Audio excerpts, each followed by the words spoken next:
I was mentioning earlier about in Serbia, I was there last year, and apparently there's healers or visionaries in the hills and remote areas of Serbia who still employ psilocybin mushrooms. And there's a Psilocybe cervica. It's like, where does that tradition come from?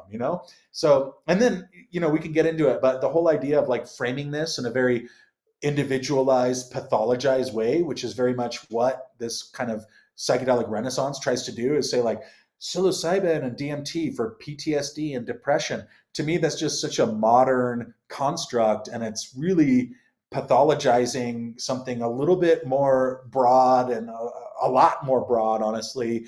But that's where we are. So that's where the satire comes in, is because I also get to have a foot in that world. I had no idea about this whole psychedelic industry. And then all of a sudden, I started getting invited to things, and I started getting invited. Like, there's been people who say, "Hey, we want you on the board of directors for this company." And I'm like, "You're probably not going to like what I have to say, but that's why I have a podcast." You guys go ahead and try Everyone's to raise. fired.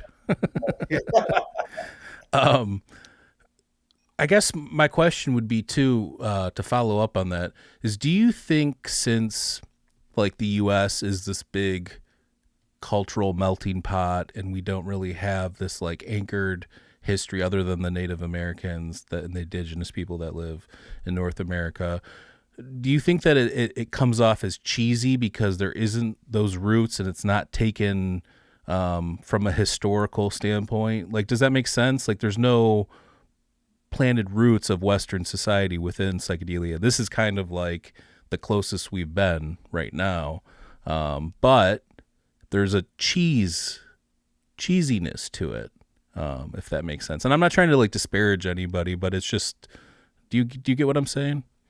Yeah, I get it in a big way. And what I say is that there's a fair amount of people trying to build a culture on top of an old culture. Like, it's something that goes back many, many years, is the use of visionary plants and tools. But I've noticed this since getting inducted into this kind of psychedelic industry or conference circuit or whatever, where it's natural for the first part that people have an experience and then they want to be outspoken about it. I get that.